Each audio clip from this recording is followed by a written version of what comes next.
दिल की हकीकत के सींचे के पड़ी, दिल के हकीकत के सींचे के पड़ी।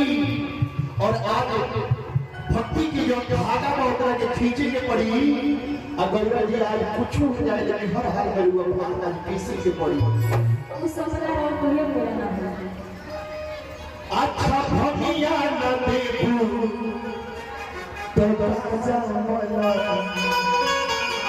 ये तो सस्ता उपाय ना कि अच्छा भगिया न देखूं